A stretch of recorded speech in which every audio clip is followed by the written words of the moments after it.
The first CAPTCHA that broke me appeared on a Tuesday morning while I was trying to log into my work email. Select all squares with traffic lights, it said, and I clicked confidently on the obvious ones. 3 squares, showing the red, yellow, and green circles. The screen flashed red. Try again. I stared at the new grid, this time hunting for motorcycles, and selected what seemed like every possible square containing even a sliver of chrome or tire. Wrong again. My coffee grew cold as I failed 6 more times before the system finally, mysteriously, let me through. By Thursday, it wasn't just work email. Every website suddenly wanted proof I was human. Banking apps, social media, even my grocery delivery service. All of them throwing increasingly bizarre puzzles at me. Select all squares with crosswalks. I'd click. Fail. Try again. Select all squares with chimneys. Fail.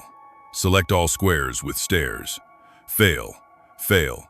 Fail. My roommate Trevor watched me struggle with my phone over breakfast, his expression shifting from amusement to concern as I jabbed at the screen for the 8th time trying to order lunch. Maybe you need glasses, he suggested, but I could see the images perfectly. The crosswalk was right there, clear as day. The system just wouldn't accept that I could see it. The IT department at my marketing firm was less than helpful.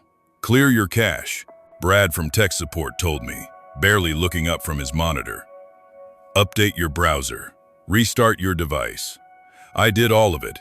Even factory reset my phone, losing hours of my life to reinstalling apps and recovering passwords. Nothing helped.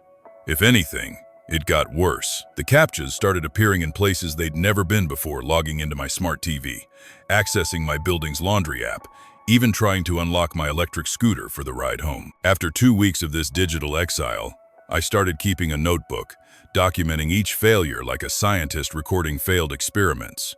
The patterns made no sense. Sometimes I'd fail the exact same puzzle 20 times, then suddenly pass on the 21st attempt with the same selections. Other times, I'd click randomly in frustration and sail through. My boss, Catherine, had started giving me worried looks when I'd show up late to video calls, fumbling with excuses about technical difficulties. Just call in from your phone if your laptop's acting up, she'd say, not understanding that every device had turned against me. The breaking point came when I couldn't access my own apartment. Our building had upgraded to smart locks the previous year, controlled by an app that now, naturally, required CAPTCHA verification for security purposes. I stood in the hallway for 40 minutes, my groceries defrosting in paper bags at my feet, failing puzzle after puzzle, while my elderly neighbor, Mrs. Chen, periodically opened her door to check if I was having a breakdown. I'm locked out, I told her the 3rd time she peered into the hallway. The app won't recognize me. She offered to call the super, but what would I tell him? That the internet didn't think I was human? Trevor let me in eventually, finding me slumped against our door surrounded by soggy grocery bags. This is insane, he said, helping me carry everything inside. There has to be something wrong with your accounts. Maybe someone's hacking you? But my credit was fine, my identity intact. Every system worked perfectly once I got past the gates if I got past them. It was only the threshold that rejected me, the moment of verification where the digital world demanded I prove I deserved entry. I started avoiding anything that might trigger a CAPTCHA. I kept every app logged in permanently, never clearing cookies, living in fear of any session timeout. I asked Trevor to order food when we wanted delivery. I took the stairs instead of using the elevator app. But modern life doesn't let you opt out that easily. When my credit card flagged a purchase as suspicious and locked itself, requiring CAPTCHA verification to unlock, I nearly threw my phone across the bank lobby. The teller watched nervously as I failed 15 consecutive puzzles, each one asking me to identify fire hydrants or bicycles or buses in increasingly grainy, ambiguous images. Let me try, the teller finally offered, gently taking my phone. She completed the CAPTCHA on her first attempt, using the exact squares I'd selected moments before. We both stared at the screen, now displaying my unlocked account. That's weird, she said, handing the phone back like it might be contagious. I noticed her unconsciously wipe her hand on her skirt afterward. The isolation crept in gradually. When every digital interaction became a 10-minute battle, I stopped trying. No more Instagram scrolling during lunch breaks. Logging back in wasn't worth it. No more quick emails to friends. No more spontaneous Uber rides when it rained. I started carrying cash everywhere, shopping only at stores with human cashiers, calling restaurants directly instead of using apps. My world shrank to the spaces I could access without digital verification. 3 weeks into my CAPTCHA nightmare, I discovered I wasn't alone. A Reddit thread buried in a tech support forum. Anyone else suddenly failing every CAPTCHA? The original post was mine from days earlier, but now it had dozens of replies. Started happening to me last week, wrote user throwaway 2847. It's like the AI suddenly decided I'm a bot. Another user, Digirati X, was more paranoid. They're flagging certain people. Question is why. We formed a desperate little support group, sharing workarounds and conspiracy theories. Someone suggested it was tied to ad blockers. Another blamed a recent Chrome update. A few insisted it was intentional. Tech companies weeding out undesirable users, though no one could explain what made us undesirable. The group helped me feel less insane, but it didn't solve the problem. If anything, I noticed the failures spreading beyond CAPTCHAs. Facial recognition stopped working on my phone. The automatic doors at my grocery store would hesitate before opening, sometimes requiring me to wave my arms like I was drowning. My laptop's fingerprint reader, which had worked perfectly for 2 years, suddenly couldn't find any fingers to read. It's like I'm disappearing, I told Trevor one night, after my 5th attempt to unlock my phone. Like I'm becoming invisible to machines. Trevor, programmer that he was, had a theory. Maybe it's not about the machines, he said, pulling up something on his laptop. Maybe it's about the data. These systems are all trained on patterns, right?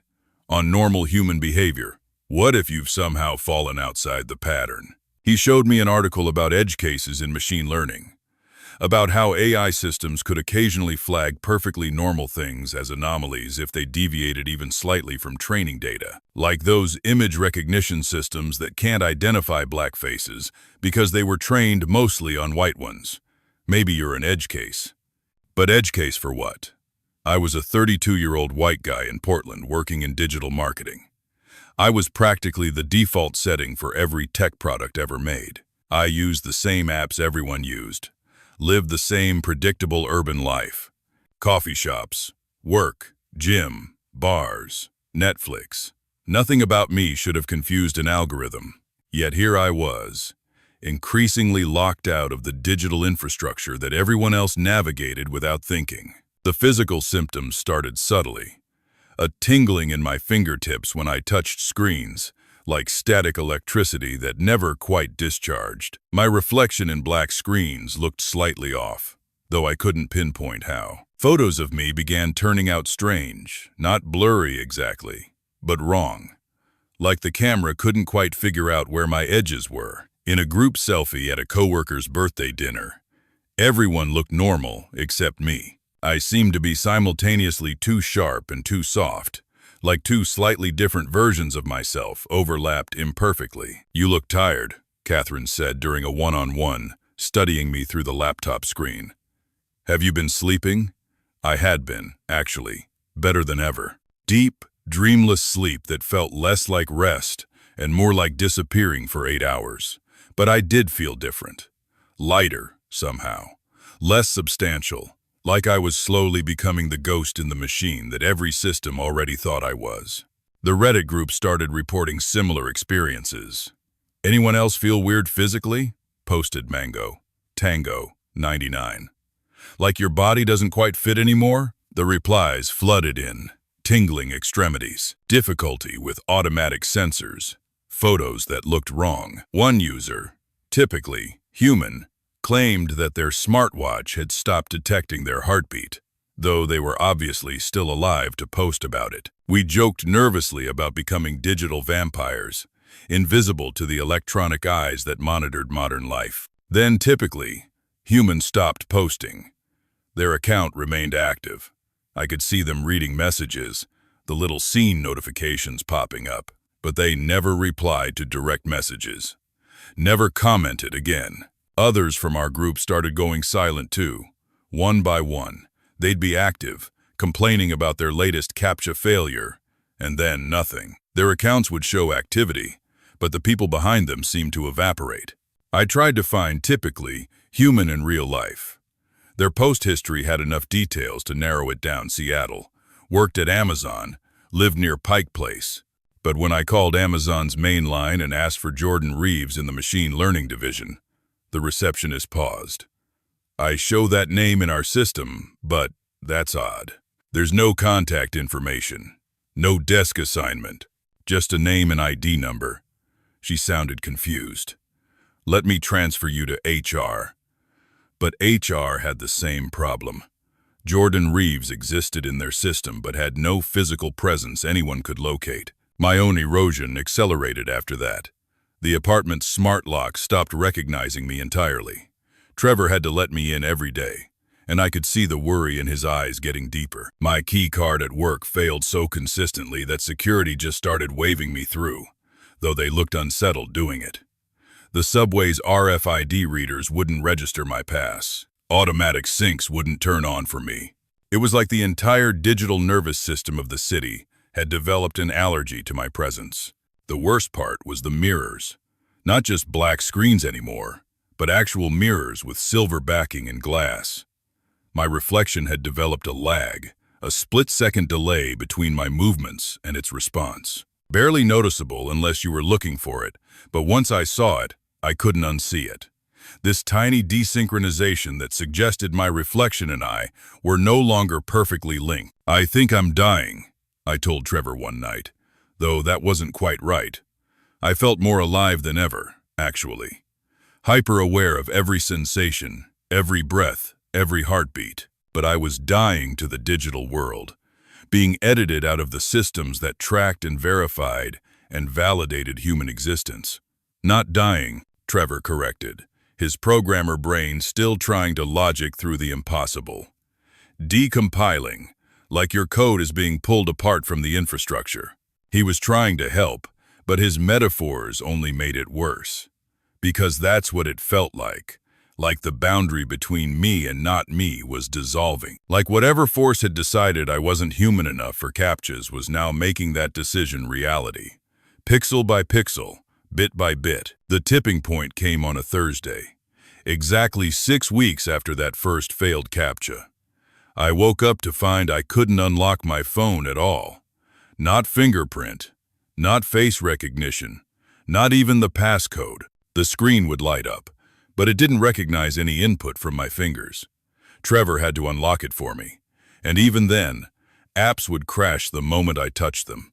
My laptop was the same. The keyboard would register Trevor's typing, but not mine. The mouse would move for him, but stayed frozen under my hand. This is impossible, Trevor kept saying, testing different devices. The hardware can't selectively ignore input. It doesn't work that way. But it was working that way. Every screen in our apartment had decided I didn't exist. The smart TV wouldn't respond to my presence. The tablet ignored my touches. Even the microwave's digital display flickered and died when I approached, though it worked fine for Trevor. I tried to call in sick to work, but my phone wouldn't dial when I held it. Trevor had to make the call, claiming to be me with a bad throat infection. Catherine sounded skeptical, but agreed to a day off. 1 day became 2, then 3. By the end of the week, I'd stopped trying.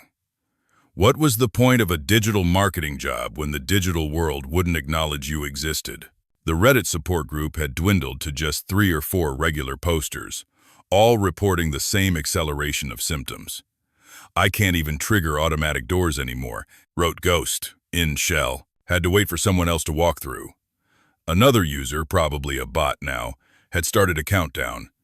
Day 3 of being completely invisible to all sensors. Still physically here, but digitally gone. We arranged to meet in person, the 4 of us who were left. A coffee shop in downtown Portland, chosen because it still had a human cashier and manual door. I arrived first, or thought I did. The place was nearly empty. Just a couple working on laptops and an older man reading a physical newspaper. I ordered coffee, paying with cash, and waited. And waited. An hour passed, then 2. Nobody showed up, or nobody I could recognize. It wasn't until I was leaving that I noticed them. 3 people sitting at different tables, all alone, all with untouched coffees growing cold. We made eye contact at least. I think we did. Their faces were hard to focus on, like trying to remember a dream after waking. I approached the nearest one, a woman in her 20s with dark hair that seemed to shift color in peripheral vision. "Ghost, in, shell?" I asked. She nodded, or I perceived a nod. Her mouth moved, but the words took a moment to reach me, like sound traveling through water. "Can you see me clearly?" she asked. I couldn't. The longer I looked, the less defined she became. We tried to talk, the 4 of us gathering at one table, but conversation was like tuning between radio stations. Words would fade in and out. Sentences would start clearly, then dissolve into static. The other customers didn't seem to notice us at all, their eyes sliding past our table like we were furniture. The barista who'd served me earlier looked right through me when I waved. We weren't invisible exactly. We were just irrelevant. Background noise in the human frequency. It's happening faster now, probably. Bot now managed to say clearly. He was a middle-aged man, or had been. Now he was more of a suggestion of a middle-aged man, a probability rather than a certainty. Since we found each other, like proximity accelerates it. We agreed to separate, to stop whatever process was consuming us from spreading. But when I stood to leave, I noticed I hadn't cast a shadow. The afternoon sun streamed through the window, throwing sharp shadows from every chair, every table, every person except us. The walk home was surreal. People didn't bump into me, but they didn't avoid me either. They moved through the space I occupied like water around a stone, unconsciously adjusting their paths without ever acknowledging why. Dogs barked at empty air where I stood. Pigeons took flight from nothing. The city's living creatures could sense something wrong, even if their digital counterparts had already written me off. Trevor was coding when I got home, headphones on, completely absorbed. I stood behind him for 5 minutes before he noticed me, and when he spun around, the terror in his eyes told me everything. "Jesus," he breathed. I could barely. "You're like a smudge. Like someone tried to erase you but didn't finish." He reached out to touch my arm, and I felt his hand, but he yanked it back. "You're cold.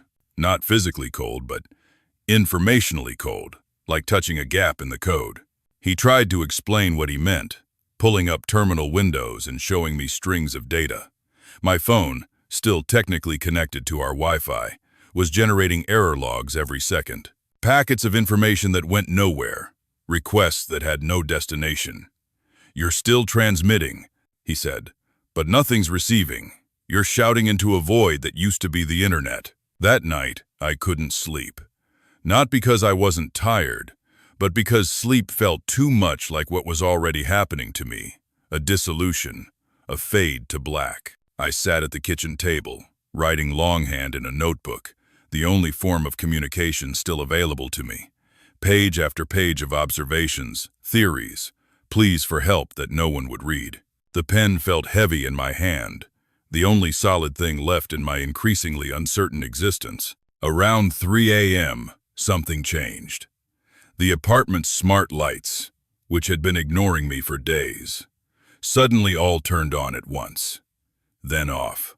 Then on again, cycling through colors and brightness levels in patterns that almost looked intentional. The TV activated, flipping through channels too fast to see. Trevor's laptop opened itself, windows cascading across the screen. Every connected device in our apartment was going haywire, and at the center of it all, I felt a pull, not physical, but something deeper, like the digital infrastructure was finally acknowledging me, not as a user, but as an intrusion to be processed. "It's trying to delete you." Trevor stood in his bedroom doorway, watching the chaos with a programmer's analytical eyes. "The system identified you as an anomaly, and now it's trying to correct the error." He moved toward his laptop, but I grabbed his wrist. My hand passed partially through his arm before finding purchase, and we both gasped. "Don't," I managed to say, though my voice sounded like it was coming from very far away. "If you interfere, it might tag you too." The pull grew stronger, not toward any physical location, but toward the spaces between the gaps in the code, the pauses between data packets, the nowhere that existed everywhere in the digital realm. I could feel myself fragmenting, parts of my consciousness scattering across networks, distributed like broken data across servers. In those fragments, I glimpsed others. Jordan Reeves from Seattle, suspended between Instagram servers like a ghost in the machine. The woman from the coffee shop, her essence spread across cellular towers, existing in the brief moments between signal and reception. We were all there, the failed humans, archived in the system's trash folder but never quite deleted. "I need to document this," Trevor was saying, but his voice was fading.